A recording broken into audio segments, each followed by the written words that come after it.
সিঁদুর শেষ হয়নি, স্থগিত রাখা হয়েছে, মোদির হুঁশিয়ারি। ভারতের প্রধানমন্ত্রী নরেন্দ্র মোদি পাকিস্তানকে হুঁশিয়ারি দিয়ে বলেছেন, অপারেশন সিঁদুর শেষ হয়নি, এটি কেবল স্থগিত রাখা হয়েছে।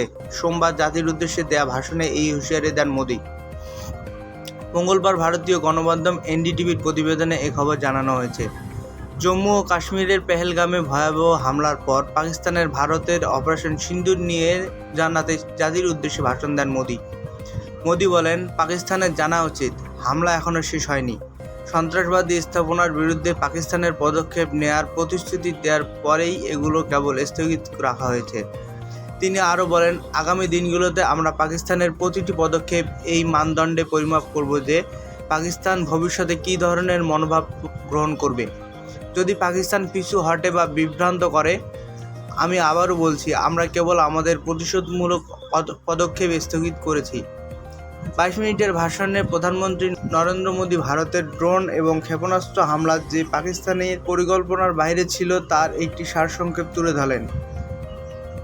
প্রধানমন্ত্রী আরও বলেন, ভারত তার নির্ভুল হামলার মাধ্যমে কেবল পাকিস্তানের সন্ত্রাসী অবকাঠামোতেই ভেঙে দেয়নি, বরং তাদের মনোবলও ভেঙে দিয়েছে। ইসলামাবাদ এবং রাওয়ালপিন্ডিকে আরেকটি সতর্ক বার্তায় প্রধানমন্ত্রী বলেন, অপারেশন সিঁদুর কেবল একটি অভিযান নয়, বরং সন্ত্রাসীর বিরুদ্ধে লড়াইয়ের ভারতের নীতিতে একটি মতবাদগত পরিবর্তন। মোদি আরও বলেন, অপারেশন সিঁদুর শুধু স্বাভাবিক ঘটনা।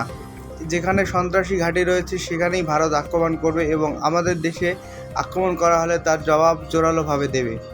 পাকিস্তানের পারমাণবিক ব্ল্যাকমেইল এর বিরুদ্ধে তিনি বলেন, এটি ভারতকে দমাতে পারবে না। ভারত কোনো পারমাণবিক ব্ল্যাকমেইল সহ্য করবে না। ভারত পারমাণবিক ব্ল্যাকমেইলের আড়ালে গড়ে ওঠা সন্ত্রাসী আস্তানাগুলোতে সুনির্দিষ্ট এবং চূড়ান্তভাবে আঘাত করবে। তিনি পাকিস্তানকে সতর্ক করে বলেন যে ভারতের সন্ত্রাসবাদের পৃষ্ঠপোষক সরকার এবং সন্ত্রাসী হামলার মূল পরিকল্পনাকারীদের মধ্যে পার্থক্য থাকবে না।